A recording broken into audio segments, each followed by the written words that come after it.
Here we go. Yeah, definitely. There we go.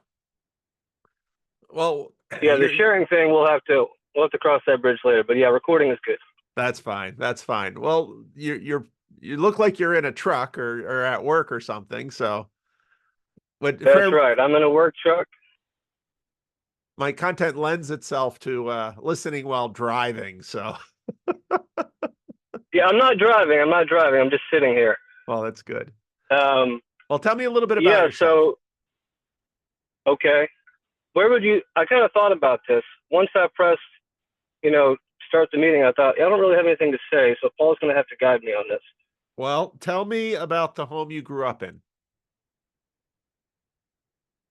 Okay.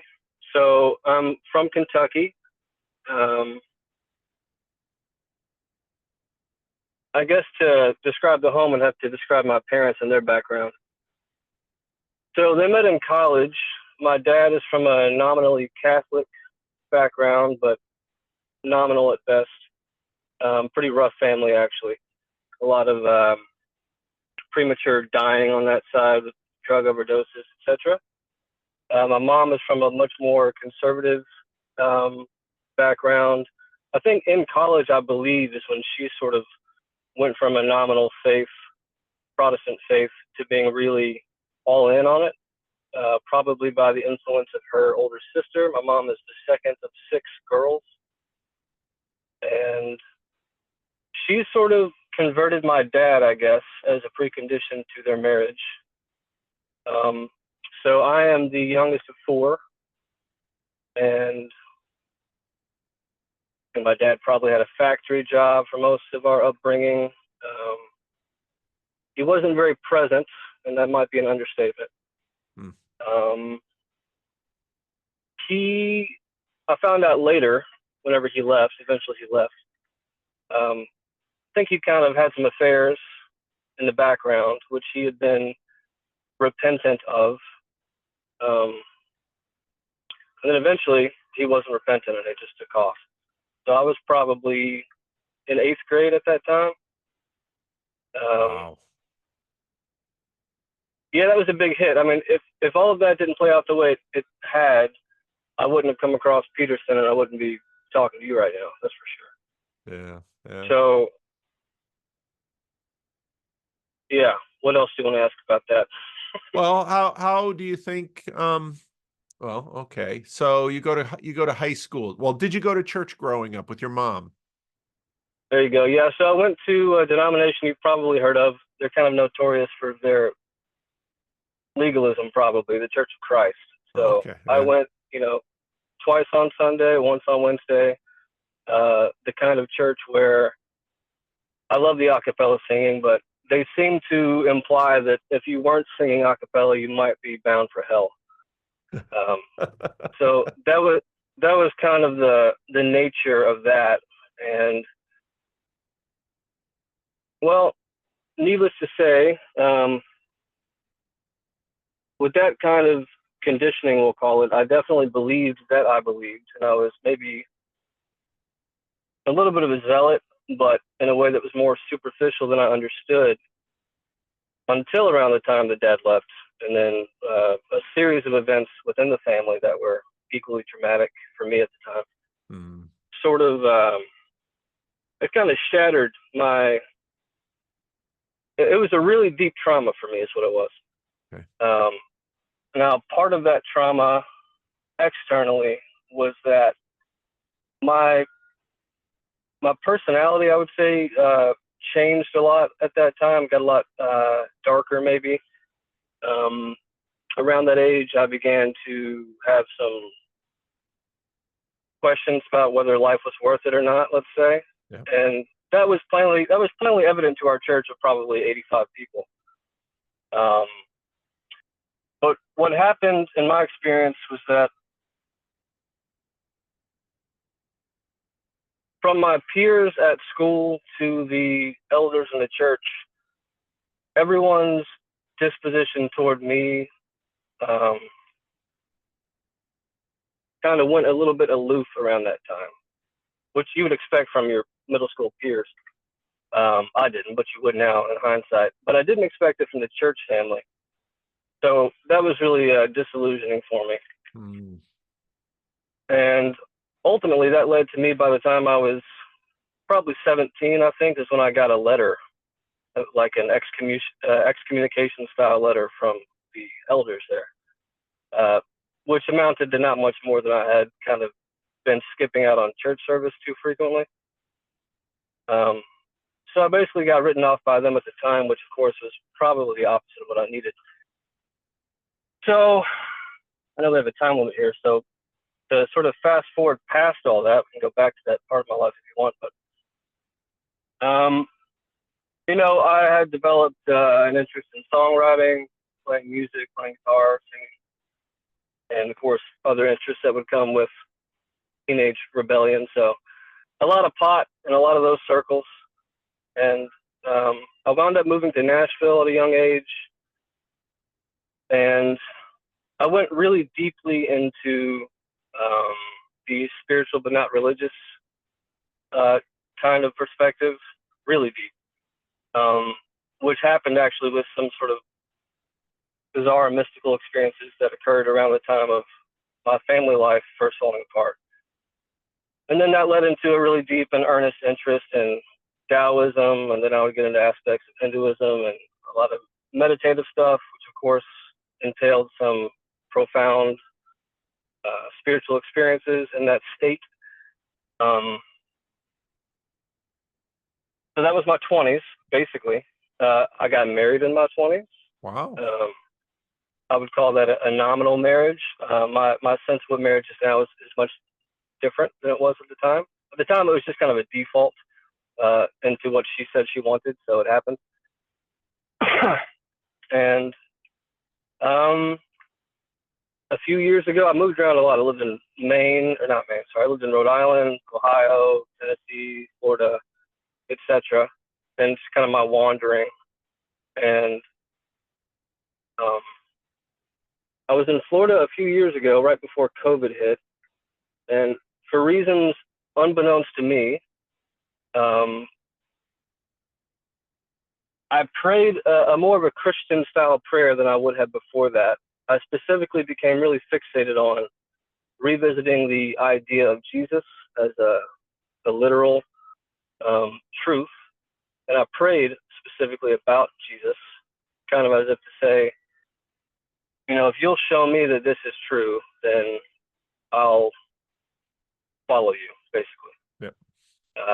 And then that prayer was answered, and things have not been the same since. So all of that seeking and all of that prayer, all that spiritualism that I was involved in, all the existential intensity that I had, it all got channeled directly into, a very flawed but earnest discipleship that I'm still on. Wow. That's a story. Yeah, and I left out most of the details. Well, it's years compacted into a story. That's why stories are compression engines. What else about your life changed after you prayed that prayer? Everything. I guess I've got to talk the particulars. So in terms of, of course, as you know, most of it is, well, I should say most of it is, but it comes from an internal place. It's hard to articulate for anyone, but externally, I was probably 3.5 years or so into the most stable relationship, intimate relationship of my life at that time. We had an apartment in Florida together. And, I guess the long and short of it is, as I was wrestling spiritually, and I began for the first time ever, really, to actually care about a sense of right and wrong, instead of just my own comfort. I tried to have conversation with the gal that I was with, and we had talks about getting married around that time. And I started to realize that we had no direction, we had no objective moral values or sense of why we would even get married, other than it was a pretty smooth, easygoing relationship.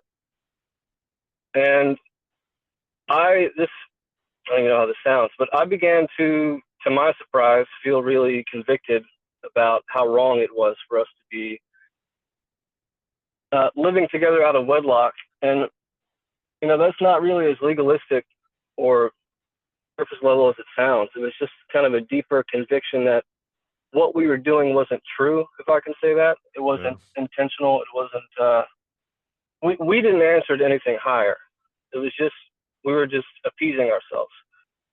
And that, simultaneous with my conversion experience, my relationship with God, was sort of convicting me that it had to go.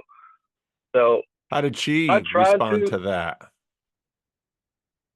not well. So I mentioned that the relationship was really easygoing, and a Yeah. lot of that is because of her personality. She was very, very passive.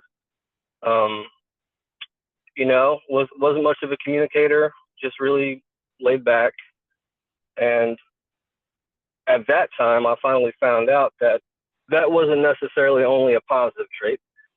So whenever I tried to open up conversation about this sort of deeper sense of meaning or purpose or direction for what we were doing, um, it just, there was no argumentation. It wasn't tense or conflicted.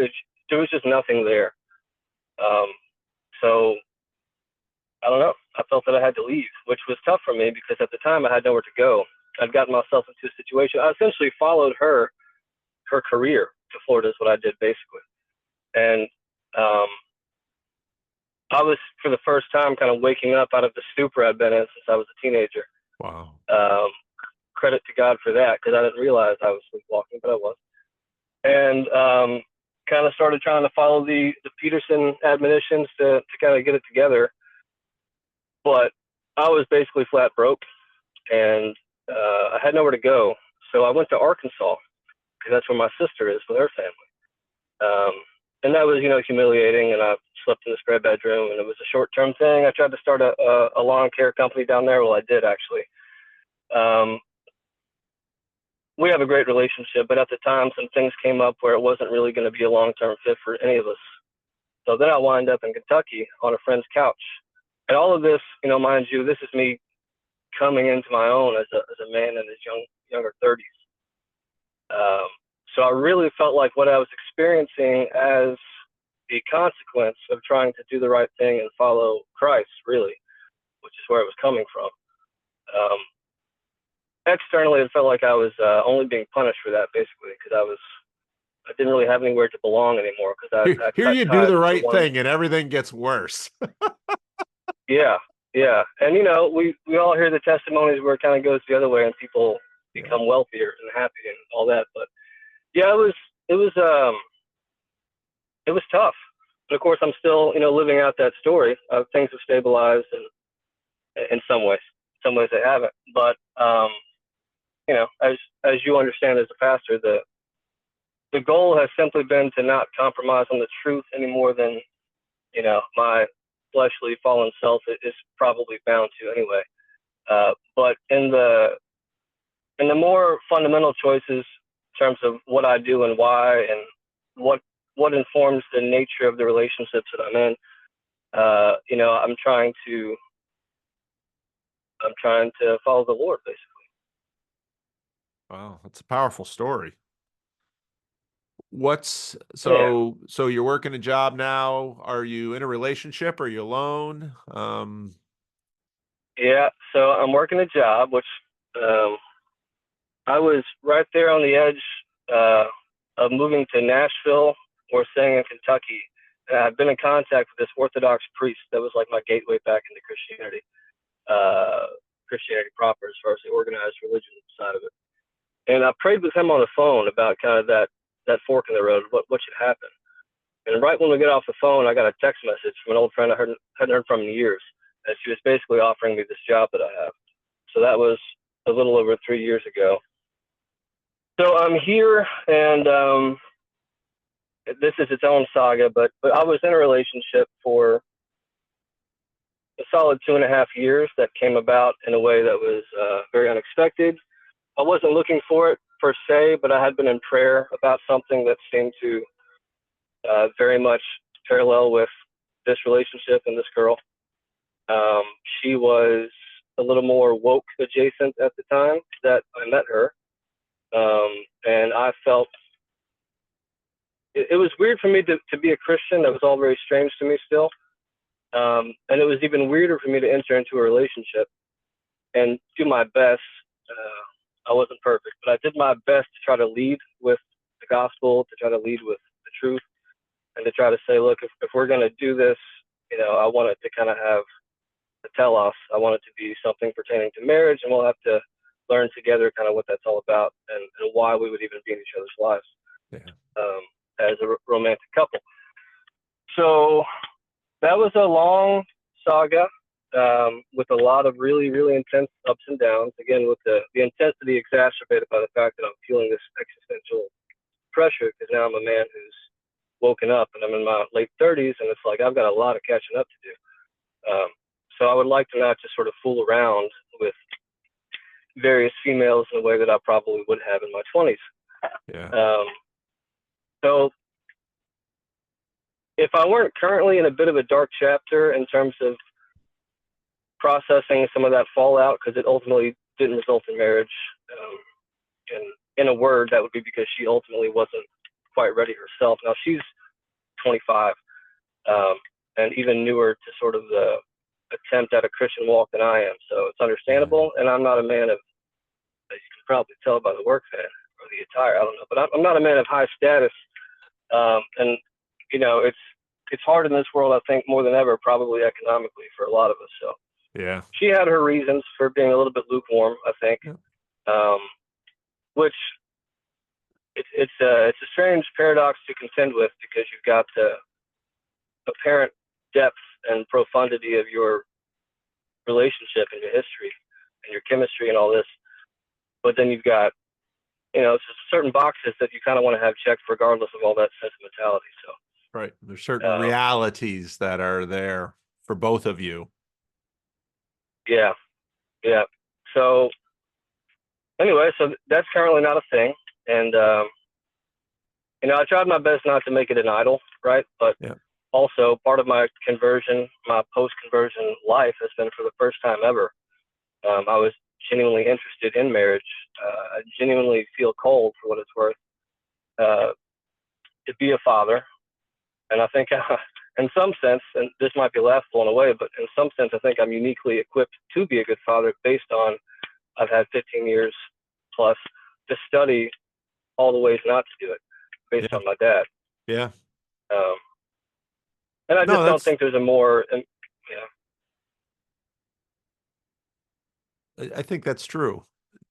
In some ways, you're looking to redeem the story of your father. You're not looking to redeem your father, you're looking to redeem the story, because just even from the brief version of it that you shared with me, our actions have consequences, and his actions had consequences. His actions had consequences for you, for your mother, for your siblings. And those consequences reverberated through your life. And, it's taken a while to sort of,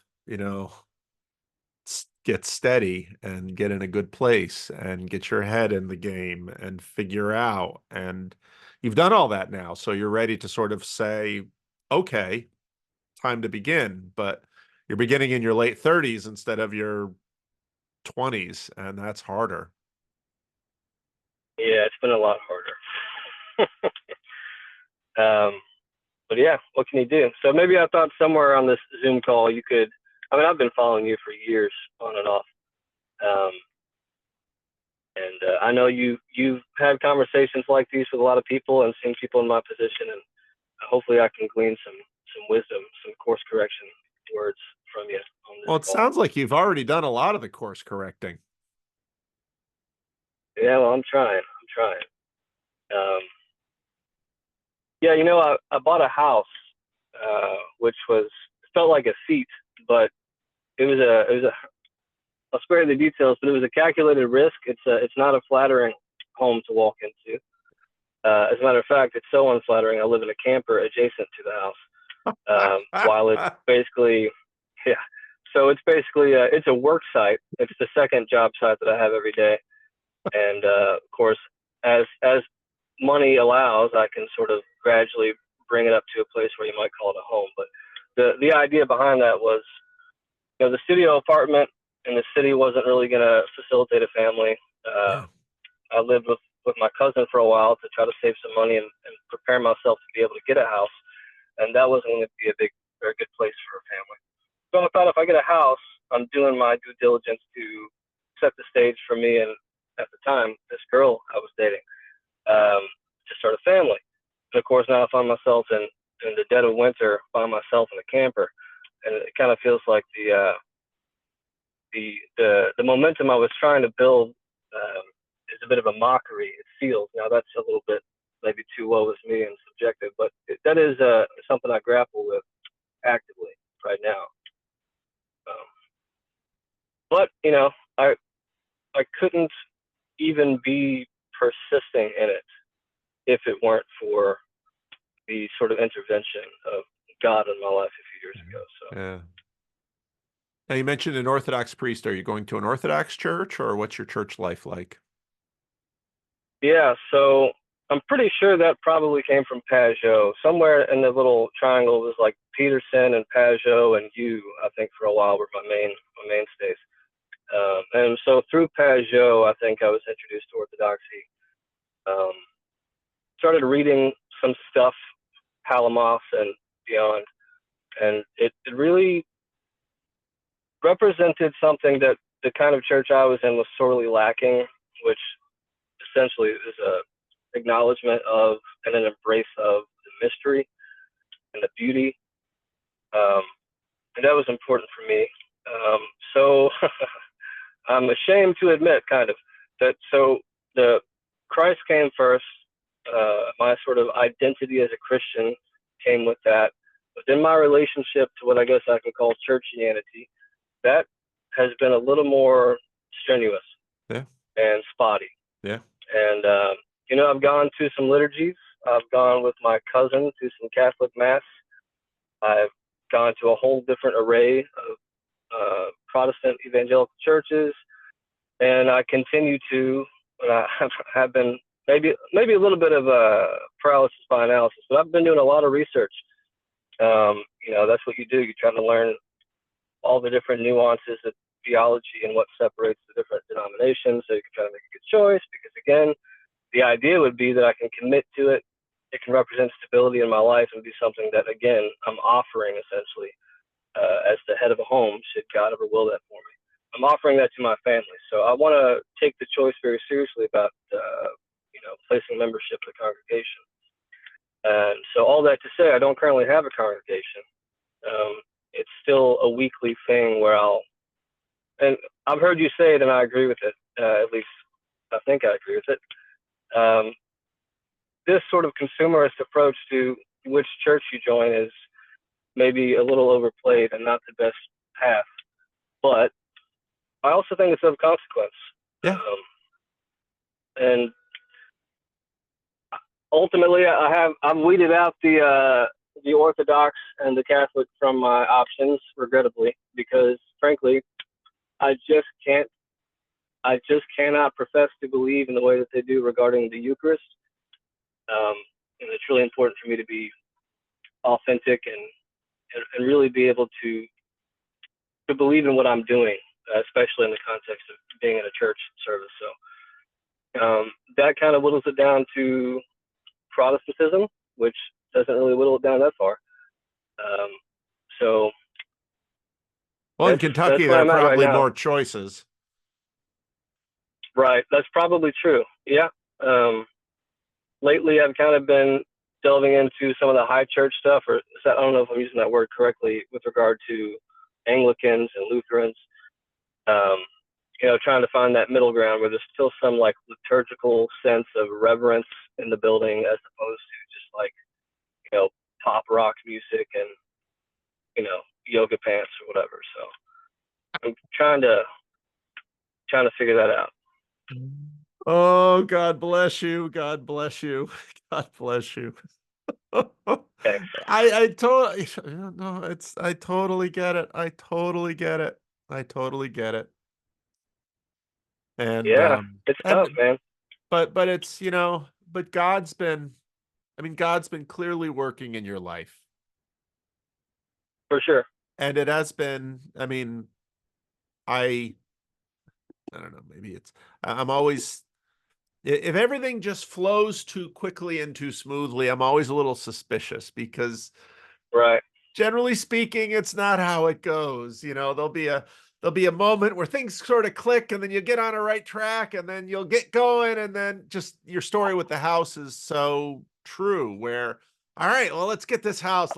Okay, I'll live in the trail and I'll fix up the house, and maybe this woman, and then you're still, and that's, to me, that just rings so true of life. But I also believe that God uses these strange, crooked paths again and again in people's lives, and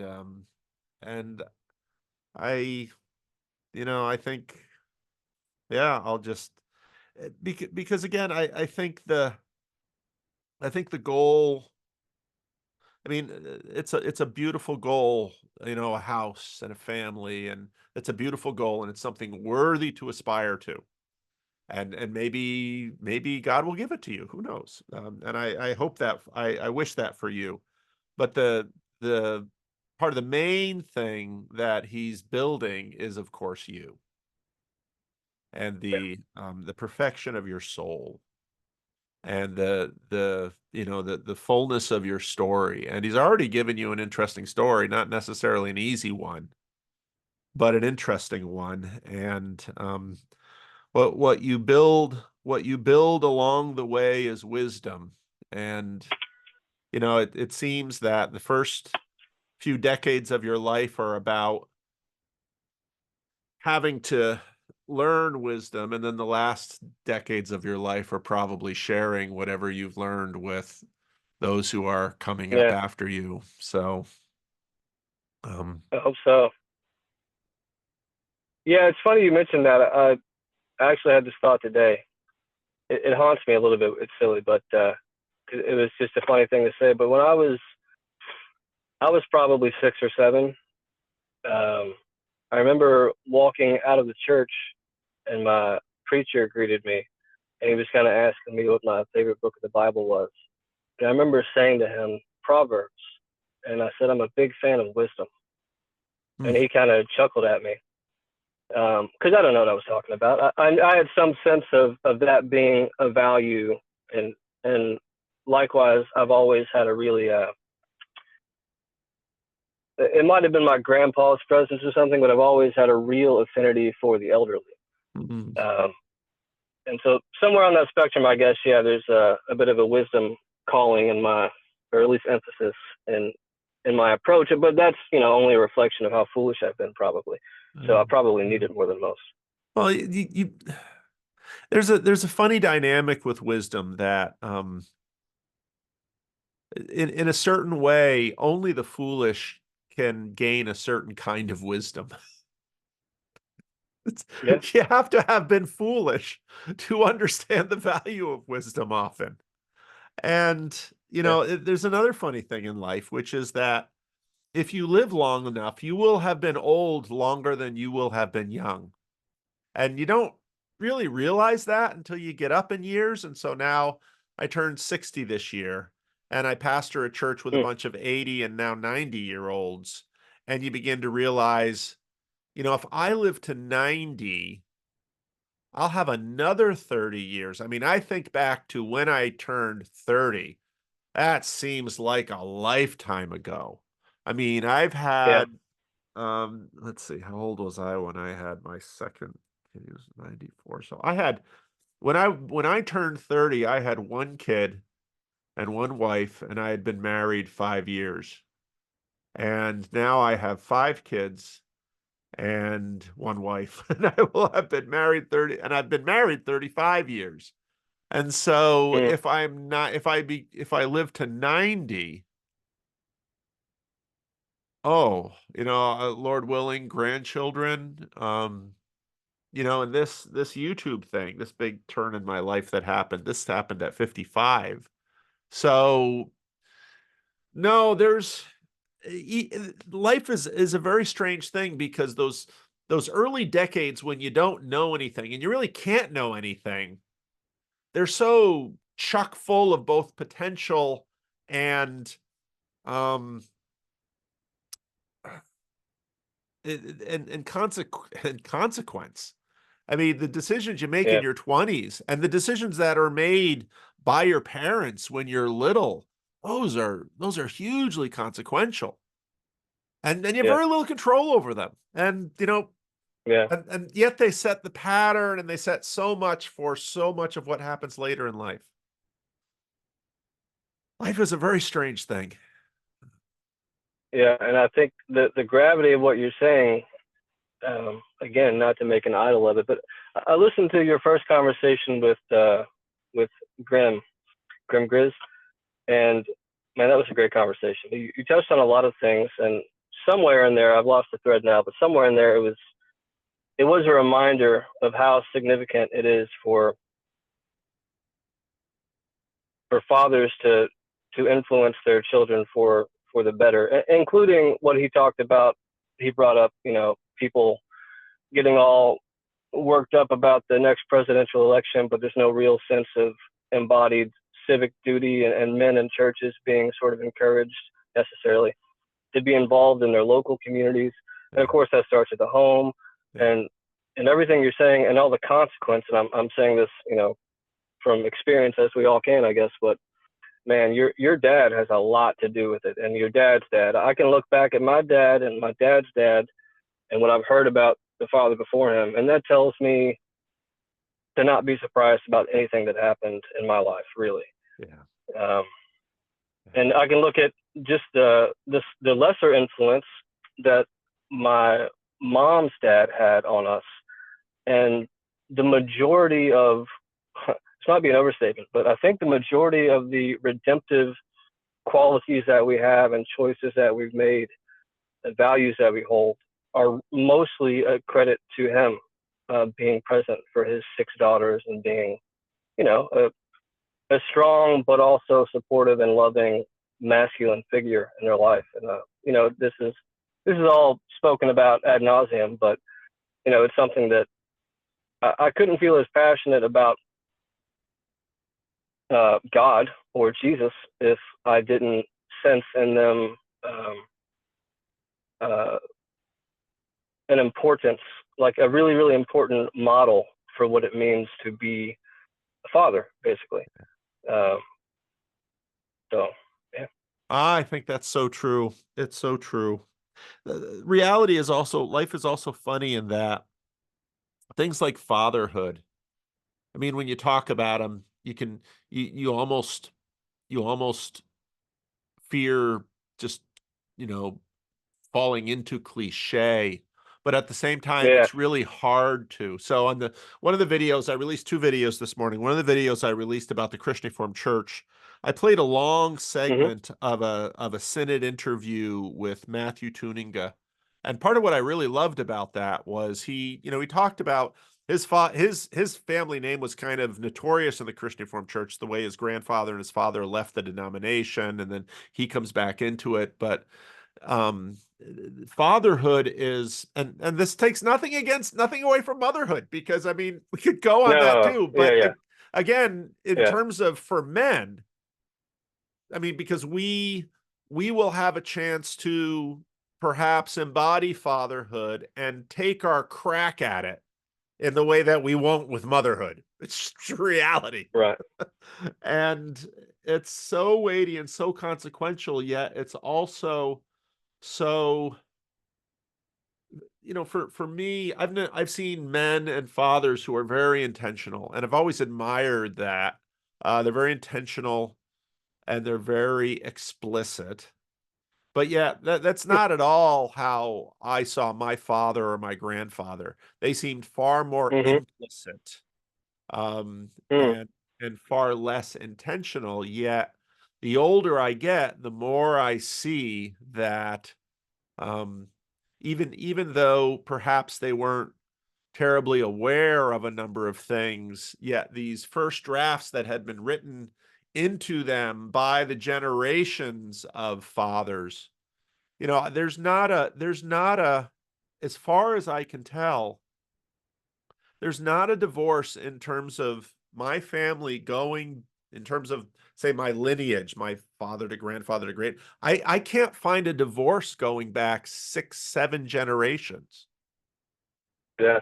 Now there's a death. My great grandfather lost his wife in childbirth with their sixth child, and he Mm. married, strangely, he married sort of a sister-in-law. Um, but that was, that's the 19th, early 20th century. These things happened.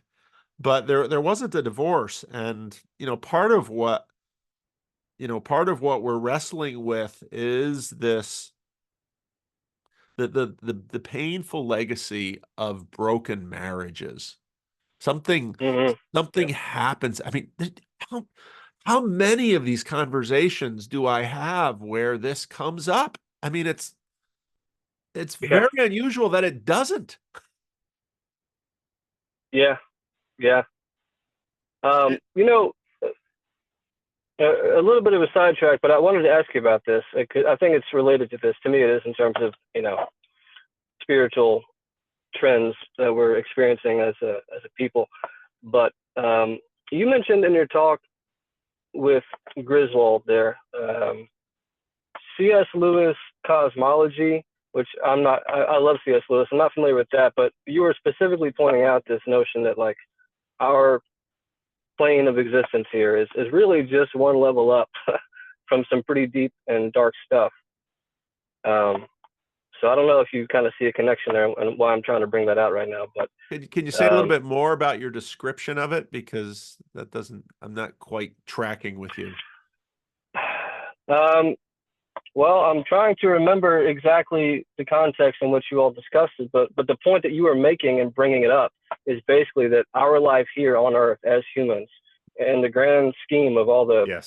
celestial Yes. spheres or Yes. dimensions or whatever you want to say, is we're playing with the fire of hell a lot more than maybe a lot of us realize. Yeah. Um, and I just think that that sort of informs some of. I bring that up to say that I think my visceral awareness of that kind of informs my zeal and this sense of mission about, and I'm not even a father, and I might be a terrible father if I ever were one, but I I feel so convicted about this being uh, something that needs to be spoken about more often because of how many uh, you know cultural influences per se are actively working to undermine that and have been for decades, and like everybody knows it, but um, I don't think that we should be afraid of sounding like a broken record and going into that topic. I mean, obviously, that is why I think uh, Peterson rose to prominence in the way that he did. You could break it down a lot of ways, but for me personally, as a viewer who was entranced whenever I came across his videos, yeah, the content was important, but he's so earnest and he so genuinely cares and moved to tears often Yeah. um, for his audience, basically, and for the human condition. That that is a fatherly. I mean, who can say, right? I guess virtues can be in the fathers and the mothers, but to have that come from a male figure in that way, it definitely has been really endearing and really captivating. And I think, of course, I'm sure you've talked about it a million times on our channel, but there's a deficit of that. And of course, like you mentioned, divorce is one of the, whether it's the wife's fault or the husband's fault, regardless, the removal of the father from the home, or in my case, just the half-hearted presence at best of the father in the home is destructive. And I don't think that's hyperbole. No. No, you're right. And I'm tracking with you now. Part of part of what I've learned to see about our participation in this life is that our aperture is so small. We just take in a little bit. Now, what that means is so often we try to balance, because balance is a way to try to be fair about what we take in. But the impulse to balance is also an impulse to truncate. And so on one hand, we've got, I was listening to Luke Thompson this morning in his little morning live stream. And so on one hand, you have universalists out there that say, finally, God is going to redeem all. Okay. Um, I'm not convinced of that, because part Mm-hmm. of what I see on the other side is exactly what you're pointing to. And C.S. Lewis talked about that too. We also know that all of our consequences, all of our life choices have consequences. And now some of the consequences of good life choices are difficult. Some of the consequences of our rebellious life choices can sometimes be redeemable. Yeah, you're exactly right in that we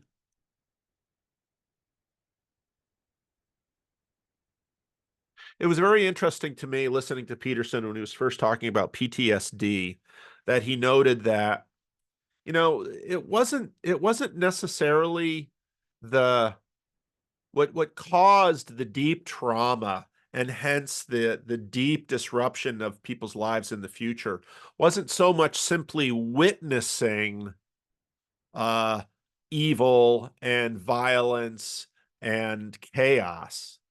It was the person's willful participation in that really Mm-hmm. caused the trauma.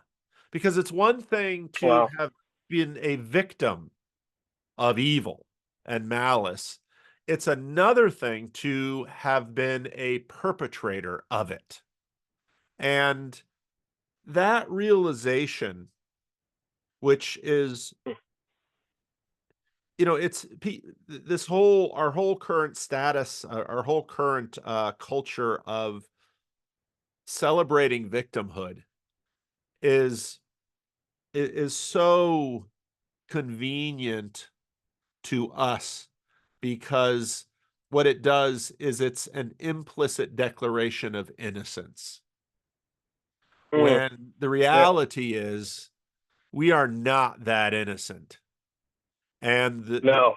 and part of the one thing in the Bible that comes through again and again: vengeance is mine, saith the Lord, I will repay.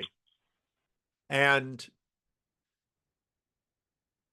we in our unbelieving age, we're skeptical about that. Will God really repay? I mean, did Mao really get his just rewards? Did Hitler get his just rewards? Did Stalin? But those are, of course, names that are in the public view. There are fathers and husbands and mothers and grandmothers and people outside of family systems who have done just terrible things in this world.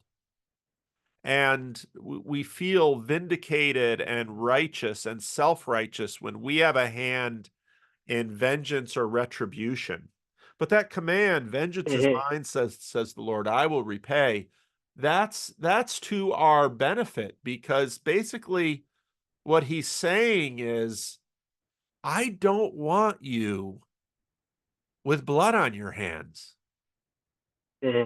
And now, usually, off sometimes, not always, I don't believe, and this is why I'm not a universalist, that the justice comes and the retribution comes, maybe in after death and in the age to come. I don't know. The Lord can manage that. But sometimes it happens in this world, and this is also sort of part of the reason why we have this really interesting phase thing where we have sort of civilians and then the state or the king, or where a legal execution is very different from a murder. And in our system, justice is blind, which is a very interesting metaphor. So, Mm-hmm. but I think you're exactly right that part of sort of the collective lie that we continue to perpetrate is, you can do what you want and there won't be consequences. It's not true. It's not true. And and this is again one of Peterson keeps saying, you're not going to get away with anything. And he keeps saying Yeah, that, and we listen and we think, oh, really? No. And he's deadly serious about that. Now, but now, again, this yeah, whole aperture issue, that reality also sets up that reality makes the grace of God look even more profound. And this is what Bonhoeffer talked about with respect to cheap grace. If you're living in a consequence-free realm, grace is very cheap because consequences aren't terribly costly. So, no, I think that's right. And what I appreciate about your story, and what I appreciate about what Grim Grizz does is at least there's honesty about the consequences of our choices, especially the bad choices. Because if you hmm don't own up to that, if you're not, and if we as a culture aren't honest about that, we're just lying to each other. And we're just perpetuating more misery down the line, and we're not giving people the kind of warning that yeah, should be given. So, no, it's a great point. yeah. I think that's really well said. That's one thing I've always enjoyed about listening to you is you have a way of expanding and kind of getting me out of my little rut that I get into. But um, and I know we're towards the end of the conversation, so maybe we can steer it towards a gospel-y message a little bit, because so many things are coming up for me when you talk about that subject. Um, consequence is just so implicit because of how intrinsically and inescapably relational everything is. And of course, this is a big thing that sold me on Christianity, is because when I developed when I came to understand sort of the Trinitarian concept and the relationality being so essential and inseparable from God. And now I'm just going to grab thoughts as they come, but it reminded me when you were talking as well of the passage where Jesus, you can correct me, I think he was called good teacher, and he almost rebukes the man in his own paradoxical way. He says, why do you call me good? Only God is good. Um, there's just something really, really radical, subtle, but like radical, that happened to my spirit, if I can say that without sounding too woo-woo, around the time of my conversion. And it had everything to do with what we're talking about, which is really, I'm not a Calvinist. I'm not sure how far this extends across the Christian spectrum, but the utter depravity thing is very real in my experience. But I also catch myself bouncing back and forth, playing the victim. It was synchronistic when you brought that up, because earlier today I actually came across a note that I'd written for myself, because I do that. And in that, I was essentially, I was like comforting myself with a sense of feeling vindicated against someone else, and thinking that if I can just get smarter, then my way of dealing with that person in the future will exact vengeance in some way. Not in a way that was malicious, just in a way that sort of I felt would protect my boundaries or something. But when I looked at that note, that came to mind, that verse you're saying, vengeance is the Lord's. It's everything to me now. That's, as of whatever 4 years ago, it's a constant call to, like you said, to recognize. And it's so hard to do. It's impossible to do, which is why we need grace. But I'm always trying to find my feet. I'm always trying to make up for lost time. I'm always trying to become a better man and maybe get the status I need or whatever to get through this life. But then I'm always, always having to contend with the fact that the real work of the kingdom or whatever is really about God sanctifying you, let's say. And that is usually not a flattering process or experience. And yet there is this, he chastises those whom he loves, whatever that verse is. It's humiliating and it's terrible. but also if you embrace it, if you embrace that relationship and trust and obedience and all this, you you find the grace and you find the personal love that an infinite, unfathomable creator finds a way to, with like detail and precision and utter meekness, like he presents these blessings and encouragements to you on your path as you submit to him. And it's such an all-consuming sort of life to live once you enter into a relationship with him, that everything before it, and in my life, and everything that the world could offer me in my life, ultimately it does pale in comparison, despite the temptations that arise to the contrary. Yeah. So Yeah. No, it's a great way to say it. That's a great way to say it. Wow. It's so true. Um, I mean, we tend to strive for all kinds of things in this world. And, if the Christian story is true, and I believe it is, what we take out of this world, we have this cliche, you can't take it with you. You can't take the money, you can't take the house, you can't take the dog. Maybe you take the dog. I don't know. I'm a little on the fence with respect to that. I think maybe the yeah, Lord will let us take our dogs. But I hope so. but but what he does is, and the New Testament is clear on this, he refines us, but he refines us with fire. Um Mm. and that's so often that's the way he does it. So, oh, it's so true. Jacob, I've so enjoyed this. I'm gonna send you the recording so that you can look it over. Um, I, I, Sure. I'm not gonna put any pressure on you to share this. There are sort of three levels. Either we can, you could just keep the recording or you can destroy the recording. If you'd write me to destroy the recording, I would happily do that too. That's no problem at all. Another level would be to share it in the sort of the randos area in the channel. And part of the reason why I'm really growing to like that area is not everybody needs their story on the open internet, and I'm usually careful about names and things on a file so that people couldn't necessarily Google you and find this conversation.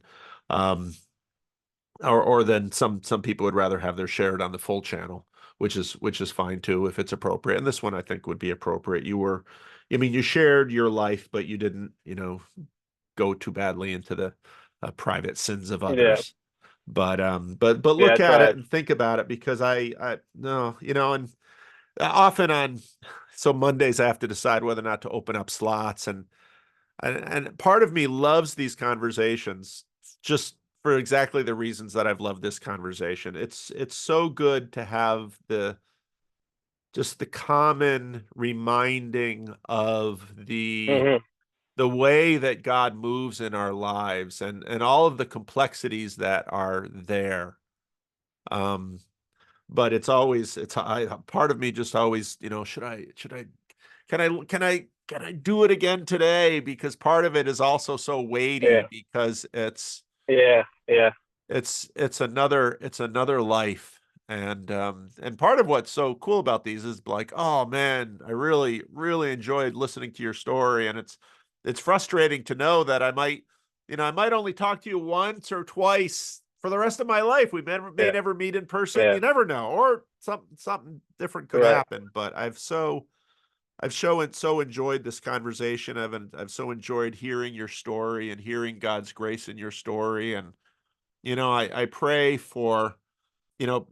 that God gives you the desires of your heart. I pray that God gives you the strength to rebuild this house, and that he puts an amazing wife in it, and that children can follow, and that you can Yeah, be the kind of father that, some, 100 years from now or 50 years from now, somebody, or 25 years from now, somebody else will be talking to some other pastor and say, yeah, my father. And then he'll tell little bits of your story. And then, yeah, and he married my mom, and I had two brothers and sisters, and the truth is that that son will probably have some things, but then there'll be some hard things that they will have made a wrong turn, or some tragedy will happen to them and it gets them derailed, and God's grace kind of comes down through that and begins to, afford a Yeah. wisdom that somehow might not have come if the wound hadn't happened. I mean, that's just the mystery of Right. God's grace. So, Yeah. Well, yeah, thank you. Thank you for that prayer. Those are encouraging words that I need right now. And yeah, I knew that I might bring some weightiness, some heaviness to the conversation, but yeah, I'm glad to have had it as well. And yeah, I'll happily watch this, and I don't know if it's through email or whatever method. I'll try to give you some I'll feedback send about it. that. I'll send the link to it through email, and it'll be an unlisted link, so only someone with the link can listen to it. So Yeah. then you can listen to it like you listen to anything else on YouTube, and then you can just write me back and say, "No, let's keep it between us," Yeah. or destroy the file, or you can share it, but keep it in the limited section of the behind the paywall, or do with it what you want. You can decide then Sure. at that point. And if Yeah. you redecide later on, which sometimes happens, like you got to take it down. I'm interviewing for a job. It's like, Yeah. okay, well find the Yeah. video and link it to me and I'll take it down. So, Okay. Yeah, that sounds good, Paul. It's been super unexpected and a blessing to talk to you. So I oh, appreciate your it's time. been a pleasure, Jacob. God bless you. You too. Thank you. Yep. Bye-bye.